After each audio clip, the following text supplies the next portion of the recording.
एक समय की बात है। एक शहर में मनीष नाम का एक लड़का रहता था। मनीष एक लड़की को बहुत ही पसंद करता था। वो लड़की उसी के ऑफिस में काम करती थी। मनीष उससे शादी करना चाहता था। एक दिन मनीष के माँ बाप गांव से शहर आते हैं। वो मनीष से उसकी शादी की बात करते हैं, पर मनीष उसको साफ मना कर देता है। माँ, मैंने यहाँ अपने लिए एक लड़की पसंद कर ली है। मैं तो उसी से शादी करूंगा। कौन है वो लड़की? तू ऐसे कैसे शादी कर सकता है अपनी मर्जी से? हाँ, हमने गांव में तेरे लिए बड़ी सुंदर और गुणी लड़की देखी है। उससे अच्छी लड़की कोई हो ही नहीं सकती। नहीं माँ, मैं तो शीना से ही शादी करूंगा। अच्छा, तो उस मनहूस का नाम शीना है? माँ प्लीज उसे ऐसे मत बोलो, वो बहुत ही अच्छी लड़की है। मनीष के माँ बाप मनीष की पसंद की लड़की को देखना भी नहीं चाहते थे, पर मनीष की जिद के आगे उनको झुकना ही पड़ता है।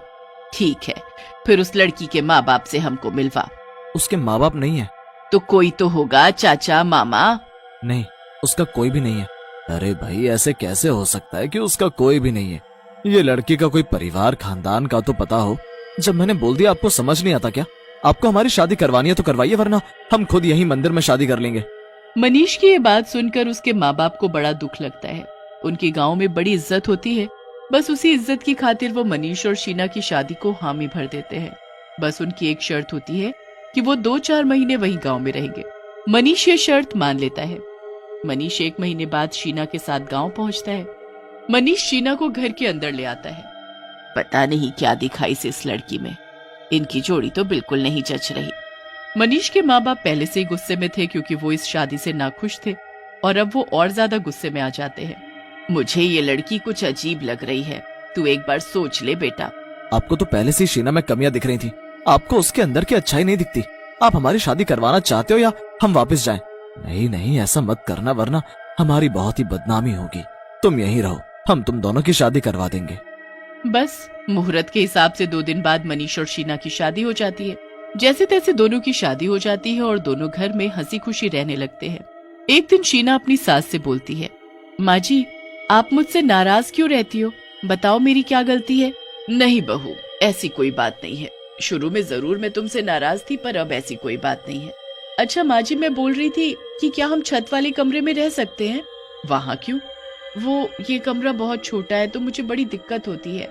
ठीक है, जैसी तुम्हारी मर्जी। शीना और मनीष फिर ऊपर छत वाले कमरे में रहने लगते हैं। एक रात शीना मनीष के सोने के बाद कमरे के बाहर आती है और जोर जोर से हंसने लगती है। उसके बाद वो लंबी होती चली जाती है और एक लंबी चुड़ैल में बदल जाती है।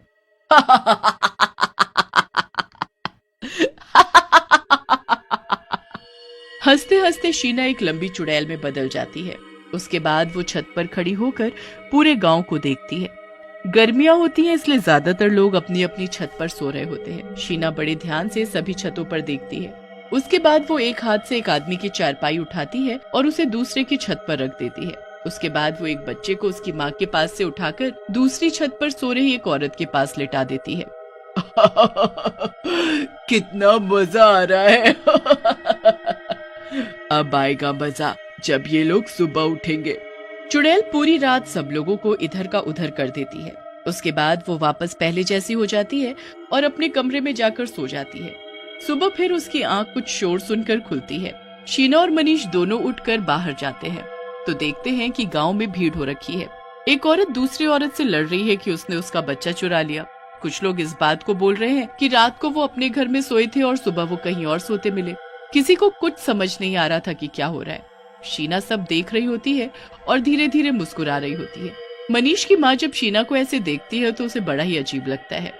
ये इतना क्यों खुश हो रही है? आखिर इन सब से इसे क्या खुशी मिल रही है? सब लड़ झगड़ कर अपने अपने घर में चले जाते हैं और मनीष का परिवार भी अंदर आ जाता है। मनीष की माँ पूरी रात लेटी हुई उसी हाथ के बारे में सोचती रहती है। फिर सुबह हो जाती है, सब ठीक हो चुका होता है और सब पहले जैसे घर के कामों में लगे रहते हैं। मनीष की माँ आंगन में बैठी ही होती है कि तभी वहाँ एक चूड़ी वाला चूड़ियाँ बेचने आ जाता है। अरे भैया, रुकना तो जरा। मनीष की माँ शीना को आवाज देकर बुलाती है। इतने दिन हो गए तूने चूड़ियाँ ही नहीं पहनी, चल इसमें से कोई पसंद कर ले और भर भर कर पहन ले। नई नवेली दुल्हन चूड़ियों में ही जचती है। अब रात होती है और दोबारा शीना ऐसा ही करती है। वो अपनी चुड़ैल के रूप में आ जाती है और उसकी लंबाई बढ़ती चली जाती है। लंबी चुड़ैल बनने के बाद वो अपना लंबा हाथ दूसरों के हाथ तक पहुंचाती और अपना वही काम शुरू कर देती है। इस बार तो वो हद ही कर देती है। वो लोगों के आंगन में बंधी गाय, भैंस, बकरियों को बाहर निकाल देती है। सब जानवर यहाँ से वहाँ भागने लगते हैं। वो तो एक आदमी की सारी मुर्गियों को भी बाहर गांव में निकाल देती है। सारी मुर्गियां यहाँ वहाँ पूरे गांव में फैल जाती हैं। अरे वाह, मजा ही आ गया। ये मुर्गियां यहाँ वहाँ उछलती कितनी मजेदार लग रही हैं। चुड़ैल सारे जानवरों को ऐसे बाहर छोड़कर बड़ी खुश होती है, पर कुछ ही देर में वहाँ हड़कंप मच जाता है। गायों का शोर सुनकर सब लोग उठ जाते हैं। जब बाहर आते हैं तो देखते हैं कि सारे जानवर यहाँ वहाँ भाग रहे हैं। हे भगवान, ये क्या हो रहा है? ये सब जानवर बाहर कैसे आए? अरे भैया, मैंने तो अपनी सारी मुर्गियां अंदर बंद कर रखी थी, ये ऐसे कैसे बाहर आ सकती हैं? सब लोग बड़े ही परेशान हो जाते हैं और पूरी रात सो नहीं पाते। मनीष की माँ भी बाहर ही होती है। वो अपनी छत की तरफ देखती है तो उसे एक लंबा सा हाथ दिखता है। वो घबराकर ऊपर जाती है तो वहाँ जब तक चुड़ैल वापस शीना बनकर अपने कमरे में सो चुकी होती है। अभी मैंने किसी का लंबा सा हाथ देखा था। अब वो वहम तो नहीं था, पर वो था कौन? फिर वो शीना और मनीष को सोते हुए देखती है कि तभी उसका ध्यान शीना के हाथ पर जाता है। हे भगवान, क्या ये सच है? मैंने जो लंबा हाथ देखा वो और ये एक ही है। उसने यही चूड़ियां तो पहनी थी, मतलब वो हाथ शीना का था। हे राम, मुझे शुरू से इस लड़की में कुछ ठीक नहीं लग रहा था। इसके न घर का पता था न रिश्तेदारों का। अब मैं सब समझ गई। मनीष की माँ घबराते हुए नीचे अपने कमरे में जाती है और अपने पति को सब बता देती है। अब दोनों परेशान हो जाते हैं कि कैसे इसकी सच्चाई सबके सामने लाएं कि ये इंसान नहीं चुड़ैल है। सबसे ज्यादा जरूरी तो मनीष के सामने इसकी सच्चाई लाना है। वो एक चुड़ैल के साथ रह रहा है और उसे पता भी नहीं है।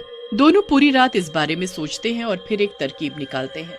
अगले दिन जब शीना आंगन में बैठी होती है और मनीष छत पर घूम रहा होता है, तभी उसके बाबूजी छत पर जाते हैं और वो मौका देखते ही मनीष को हल्का सा धक्का मारते हैं। उधर मनीष की माँ जोर से चिल्लाती है ताकि शीना की नजर ऊपर जाए, और फिर बस बिल्कुल वैसा ही होता है। मनीष छत से नीचे गिरने ही वाला होता है, तभी शीना लंबी चुड़ैल बन जाती है और मनीष को एक हाथ से बचा लेती है। मनीष बच तो जाता है, पर वो अपनी बीवी शीना को ऐसे चुड़ैल में बदलते देख बेहोश हो जाता है। जब मनीष को होश आता है तो वो खुद को हॉस्पिटल में पाता है। शीना, शीना, चुड़ैल, चुड़ैल। बेटा शांत हो जा, शांत हो जा। माँ, पर वो शीना, वो चुड़ैल। हाँ, हमें सब पता है बेटा। वो एक चुड़ैल है और तभी उसका कोई घर और कोई रिश्तेदार नहीं है। ऐसा नहीं हो सकता माँ, मैं उससे बहुत प्यार करता हूँ और वो एक चुड़ैल निकली। चुड़ैल किसी की सगी नहीं होती। हम तेरे सामने ये सच लाना चाहते थे, तभी तेरे बाबूजी ने ऐसा किया। मनीष फिर उस रात सोने का नाटक करता है और खुद अपनी आंखों से शीला को एक लंबी चुड़ैल बनते देखता है। उसके तो होश ही उड़ जाते हैं। उस रात तो जैसे तैसे वो निकाल लेता है, पर अगली सुबह वो अपनी माँ से खुद बोलता है कि उसे शीना से छुटकारा चाहिए। मनीष की माँ एक तांत्रिक को घर में लेकर आती है। तांत्रिक अपने मंत्र शुरू करता है तो शीना को कुछ होने लगता है। वो खुद को चुड़ैल के रूप में आने से रोकती है, पर ऐसा हो नहीं पाता। वो चुड़ैल के रूप में आ ही जाती है और चिल्लाने लगती है, ये तूने क्या किया? यहाँ क्यों आया? तू चला जा। तूने इस लड़के से शादी क्यों की? ये गांव वालों को परेशान करके तुझे क्या मिल रहा है? मजा आता है मुझे, बहुत मजा आता है। तुझे अभी मैं सबक सिखाता हूँ, रुक तू जरा। तांत्रिक बस एक फूंक मारता है और चुड़ैल छोटी होने लगती है। धीरे धीरे वो इतनी छोटी हो जाती है कि तांत्रिक उसे बोतल में कैद कर देता है और अपने साथ ले जाता है। मैंने आपकी बात नहीं मानी और क्या हो गया? अब आप जो चाहेंगे वही होगा, मुझे माफ कर दो बस। मनीष के घर वाले फिर उसकी शादी उसी लड़की से कर देते हैं जिसे वो पहले पसंद करते हैं, और सब ठीक हो जाता है।